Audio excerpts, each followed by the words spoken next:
2012 में एक horror film आई थी, द पोजेशन। अब ये सिर्फ कोई आम डरावनी कहानी नहीं है, नहीं। इसकी कहानी एक ऐसे दावे पर टिकी है जो सच कहूं तो आज भी लोगों की रातों की नींद हराम कर देता है। और वो दावा है कि ये फिल्म एक सच्ची कहानी पर आधारित है। सोचिए, ये फिल्म हमें एक परिवार की सिर्फ 29 दिनों की एक ऐसी डरावनी हकीकत दिखाती है जो उनके साथ घटी। तो चलिए देखते हैं कि कैसे एक बिल्कुल मामूली से दिखने वाली चीज ने उनकी पूरी जिंदगी को बदल कर रख दिया।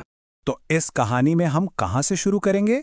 सबसे पहले बात होगी एक शापित पुराने बक्से की। फिर देखेंगे कि कैसे एक बेटी के अंदर डरावने बदलाव आने लगते हैं। और उसके बाद हम उस पुरानी खतरनाक बुराई का राज खोलेंगे जो उस बक्से में बंद थी। और हाँ, सबसे आखिर में ये भी जानेंगे कि ये श्राप आखिर कभी खत्म क्यों नहीं होता। कहानी की शुरुआत पता है हमारे मेन कैरेक्टर से नहीं होती। ये शुरू होती है एक बूढ़ी औरत के साथ। और सीन बहुत ही भयानक है। एक अनदेखी ताकत उसे उसके ही कमरे में एक अजीब से लकड़ी के बक्से के आसपास बेरहमी से पटक रही है और अंत में उसकी मौत हो जाती है। ये तो बस एक शुरुआत थी, आगे आने वाले खौफ की बस एक छोटी सी झलक। तो अब आते हैं कहानी के मेन परिवार पर। एक पिता हैं क्लाइड, जिनका हाल ही में तलाक हुआ है। उनकी छोटी बेटी एम एक यार्ड सेल में एक पुराना सा नक्काशीदार बक्सा देखती है और उसे खरीदने की जिद पकड़ लेती है। अब क्लाइड को उस वक्त जरा भी अंदाजा नहीं था कि वो अपनी बेटी के कहने पर अपनी जिंदगी का सबसे भयानक फैसला लेने जा रहे हैं। और उसी रात एम उस रहस्यमयी बक्से को खोल ही लेती है और उसके अंदर जो चीजें मिलती हैं वो बहुत ही अजीब हैं। सोचिए, एक मरा हुआ कीड़ा, एक इंसानी दांत, एक छोटी सी लकड़ी की मूर्ति और एक अंगूठी जिसे वो जाहिर है फौरन पहन लेती है। और बस यहीं से उस शैतानी ताकत को घर के अंदर आने का दरवाजा मिल जाता है। बक्सा खुलते ही एम का बर्ताव बिल्कुल बदल जाता है। वो एकदम शांत, गुमसुम रहने लगती है, बस उस बक्से के साथ। फिर अचानक उसके कमरे में हजारों कीड़े भर जाते हैं। एक दिन तो हद ही हो जाती है जब उसे शीशे में अपने ही मुंह से किसी और की उंगलियां निकलती दिखती हैं। और जब स्कूल में एक बच्चा उससे वो बक्सा छीनने की कोशिश करता है तो वो उस पर इतनी बुरी तरह हमला करती है कि सब हैरान रह जाते हैं। और यहीं पर पिता यानी क्लाइड के दिमाग में असली कश्मकश शुरू होती है। एक तरफ उसे लगता है कि शायद उसकी बेटी माता पिता के तलाक के सदमे से गुजर रही है, लेकिन दूसरी तरफ जो हो रहा है वो नॉर्मल नहीं है। क्या क्या सच में कोई अनदेखी, कोई शैतानी ताकत उसकी बेटी को निशाना बना रही है? बेचारा क्लाइड, उसे जल्द ही एक ऐसे भयानक सच का सामना करना पड़ता है जिसकी उसने कल्पना भी नहीं की थी।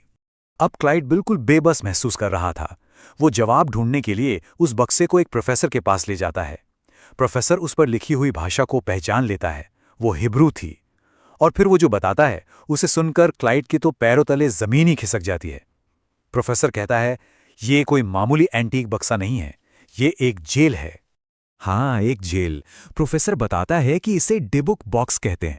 यहूदी लोक कथाओं के हिसाब से डिबुक एक ऐसी बुरी भटकती हुई आत्मा होती है जो जिंदा इंसानों पर कब्जा कर सकती है।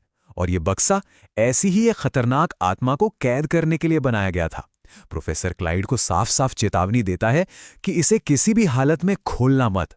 पर उसे क्या पता था कि जो नहीं होना था वो तो पहले ही हो चुका है। अब क्लाइड को समझ आ गया था कि ये मामला किसी आम डॉक्टर या साइंटिस्ट के बस का नहीं है। वो मदद के लिए ब्रुकलिन के एक यहूदी समुदाय के पास पहुंचता है और वहां ज़ाडोक नाम का एक आदमी उसे उस भयानक प्रोसेस के बारे में बताता है जिस प्रोसेस से उसकी बेटी एम इस वक्त गुजर रही है। और ये कोई अचानक होने वाला हमला नहीं है, ये एक पूरा प्रोसेस है जिसके 3 स्टेज होते हैं। सबसे पहले उस इंसान को अजीब अजीब आवाजें, फुसफुसाहटें सुनाई देने लगती हैं।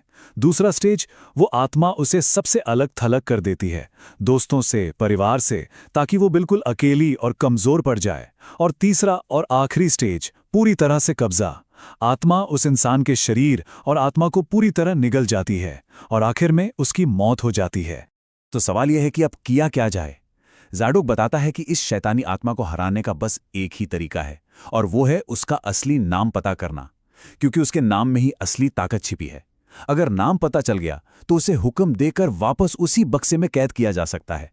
इस बीच एम की हालत बद से बदतर होती जा रही थी और फिर एक दिन जब उसका एमआरआई स्कैन होता है तो जो दिखता है वो किसी के भी होश उड़ाने के लिए काफी है। स्कैन में एम के शरीर के अंदर उस शैतान का चेहरा साफ साफ दिखाई देता है। अब परिवार के पास कोई और रास्ता नहीं बचता और वो अस्पताल के मुर्दाघर में एक एग्जॉर्सिज्म यानी झाड़ फूक की रस्म के लिए मान जाते हैं। और उसी एग्जॉर्सिज्म के दौरान उन्हें वो चीज मिल जाती है जिसकी सबसे ज्यादा जरूरत थी। बक्से के अंदर लगे शीशे पर खरोच कर उस शैतान का नाम लिखा होता है, अबीजू। जैसे ही उसका नाम सबको पता चलता है, असली लड़ाई शुरू हो जाती है। नाम पता चलते ही अबीजू पूरी तरह से बाहर आ जाता है। एम का वो छोटा सा शरीर एक राक्षस की तरह बर्ताव करने लगता है। वो कमरे में मौजूद हर एक इंसान पर हमला करती है। उसका शरीर ऐसे तरीकों से मुड़ता है जो किसी भी इंसान के लिए मुमकिन ही नहीं है। जाहिर है वो शैतान अपनी आज़ादी के लिए अपनी पूरी ताकत से लड़ रहा था। और फिर अचानक सब शांत हो जाता है। एम नॉर्मल हो जाती है, जैसे कुछ हुआ ही नहीं था। सब एक पल के लिए राहत की सांस लेते हैं कि चलो सब खत्म हुआ। लेकिन ज़ाडोक का चेहरा डर से सफेद पड़ जाता है। वो समझ जाता है कि आत्मा बक्से में वापस नहीं गई है, उसने बस एक नया शरीर ढूंढ लिया है। और वो नया शरीर किसी और का नहीं बल्कि क्लाइड का था। आत्मा अब एम को छोड़कर उसके पिता क्लाइड के अंदर घुस चुकी थी। लेकिन एक पिता अपनी बेटी के लिए कुछ भी कर सकता है। क्लाइड अपनी पूरी हिम्मत जुटाकर अपने अंदर उस शैतान से लड़ता है ताकि ज़ाडोक वो रस्म पूरी करने का मौका मिल सके। और आखिर में एक पिता का प्यार उस शैतानी ताकत पर भारी पड़ता है। क्लाइड की हिम्मत के आगे अबेजू कमजोर पड़ जाता है और ज़ैडोक उसे क्लाइड के शरीर से निकालकर वापस उसी बक्से में कैद करने में कामयाब हो जाता है। आखिरकार एम की जान बच जाती है। तो परिवार अब एक साथ था, सुरक्षित था। ज़ाडोक उस खतरनाक बक्से को अपने साथ ले जाता है, इस इरादे से कि वो उसे कहीं बहुत महफूज जगह पर रखेगा ताकि वो फिर कभी किसी के हाथ न लगे। लेकिन कहानी यहां खत्म नहीं होती। इसका अंत एक ऐसे भयानक मोड़ पर होता है जिसके बारे में किसी ने सोचा भी नहीं था। रास्ते में ज़ाडोक की गाड़ी का एक ट्रक से जबरदस्त एक्सीडेंट हो जाता है और वो डिबुक बॉक्स गाड़ी से निकलकर सड़क के किनारे जा गिरता है, अकेला और अपने अगले शिकार का इंतजार करता हुआ।